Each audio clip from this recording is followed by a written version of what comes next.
let's talk about that smash pass, right? Now, for a lot of the jiu-jitsu guys out there, you've probably seen a lot of instructions on the smash pass, but I kind of wanted to focus on the importance of controlling this wrist, okay, especially for MMA.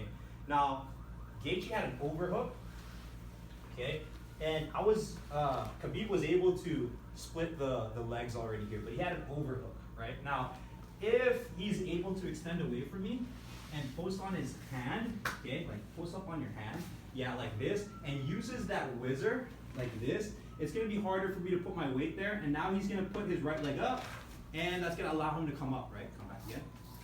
So the importance of controlling this wrist, and you'll see it like even from the beginning where he was here, okay, he had the overhook, okay, and he was here, he was already controlling this wrist.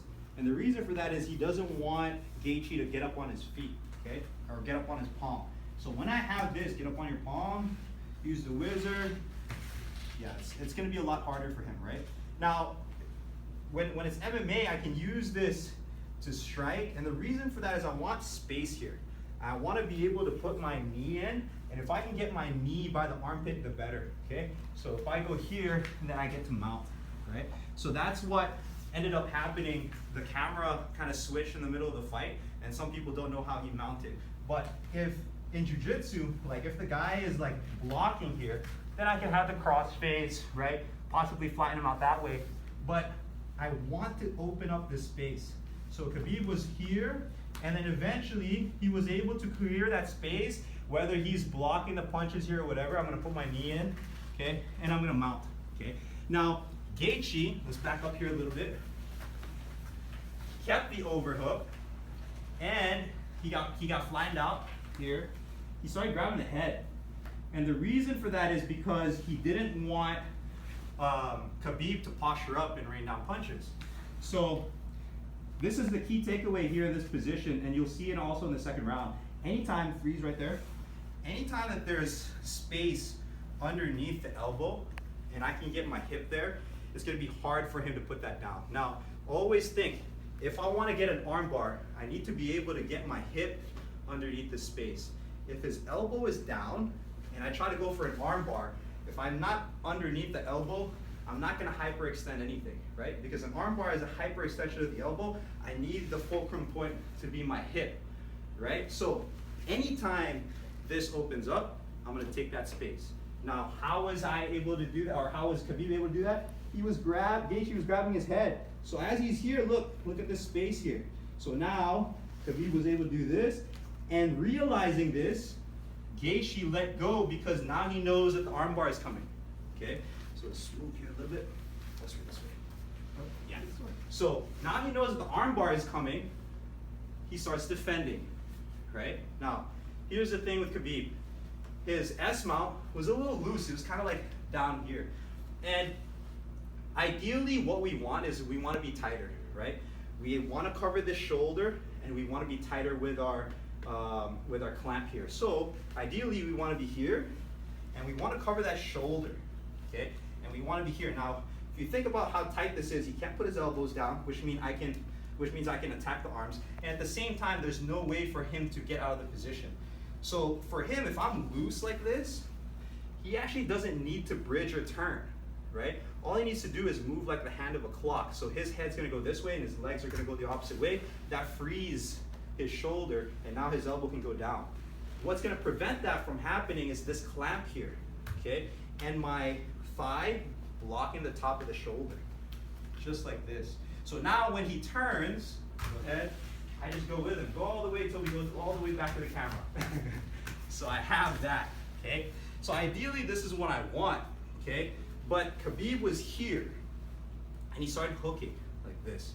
So if I was Gaethje, I would push this knee, free your shoulder, and now I don't have it, okay? Khabib would have to go back to mount instead of the armbar. But I think the reason for why Khabib took this and was in a hurry because it was the last couple of seconds of the first round. So now you'll see Khabib go for the armbar from here. But if the guy is blocking, if you guys go like this, you'll have no control over the head, okay? This leg, ideally I want it to be here. So that if ever he does come up, go ahead, come up, Parnell. like get up to your feet. Like I can always use this leg to like put him back down, right? Come back. Okay? And if he does come up this way, like come this way, I can use this leg. But if this is here, okay, even if he puts his palm on his forehead and makes this ramp, I don't have that, okay? So if he does want to come up that way, I don't have that. Scissor your legs, come up. Now I'm gonna get stacked, okay? So you'll see Khabib go here, goes for the armbar. You'll see Gaethje kind of push that leg back, okay? And he tucks his head in because he doesn't want the leg to go over. So realizing this, Khabib put his leg over, okay? Now, in my opinion, one of the things that he could have done here is instead of going for this bicep crush, which is putting pressure down, okay? He could have used this to separate the grip there and then come here. So the movement there, guys, if you want to play around with this, is come here on this way. So the inside part here, I want to put my shin there and push in this direction, okay? So can I do this? I can, but my leg is stronger. So if I'm here and I'm able to do this, even better. So again, I'm not going on top because then I have no traction there.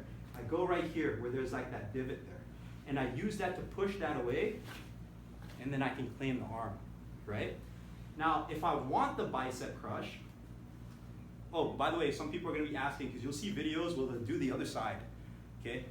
If the arm is here underneath the leg, so keep tracking that. The more when I go like this, like I won't get it. You see, I'm not gonna be able to do that. He's gonna follow, and he might come up. So if you're gonna use this leg, make sure your foot goes here, your other foot. Why is that important? Because when I do this, now when I travel, he can't follow. Now I can go like this, and I can get it, okay? Another thing, if I want the bicep crush though, the whole idea of the bicep crush, come around here, is I want his wrist to go to his shoulder. Usually, you won't be able to do that. Even me as a skinny guy with no muscles. Like, I can't get my wrist to go here, right? So what I want to do is put that pressure. So I'm putting pressure by the wrist, not here. And at the same time, I want the wrist bone to be here. So now when you put that there, this is getting in the way of my wrist, and it's going to kind of crush my forearm. But here's the little detail here that I want you guys to think about. As I'm going for this forearm crush, okay, I want to pull, okay? I want to get the slack out. So don't let me get your hand. Yeah, grab tight here. Yeah. So I want to be able to pull that. But he can still use his left arm to kind of push my legs. Yeah, let's come back. So when I go here, I lock, okay? And I put this underneath his head. So now when he pushes against my leg, it's stuck, okay? And I dorsiflex my foot, okay? So now from there, if I turn my wrist, nothing happens yet because there's still slack. So I want to pull first, like this, and the pressure of my leg is pressing down, okay, like this. So as I pull, then I turn my wrist, and then you get it. Now, this is what happened with Khabib though. It was here, in the crook of his knee, and he was here like this. And he actually fell on his left hip. So now when I try to put pressure down, I can't because that's it. My foot is not gonna go anywhere. If I straighten my leg, it takes away the pressure. So what he could have done was slide it to here. So grab your bicep, slide it to here, okay? And get to his right hip. That's gonna allow him to go here. If Parnell gets up, that actually helps me put this underneath his head, okay? From here, I grab, I pull. The pull sometimes is enough, but most guys won't tap to that, okay? So now I'm just gonna roll my wrist, okay? So here, roll my wrist, okay? Some guys will roll it this way. Either way, you're gonna feel that tension, you all right? Now, sometimes what you'll find is because of that tension of this going here, he doesn't want that, he's gonna let go. If he lets go and that goes through, then you just have an armbar, right? So those are some of the things for round number one. I'll do another video for round number two. Just one last thing, options. How many minutes are we in? 10. Okay, last one.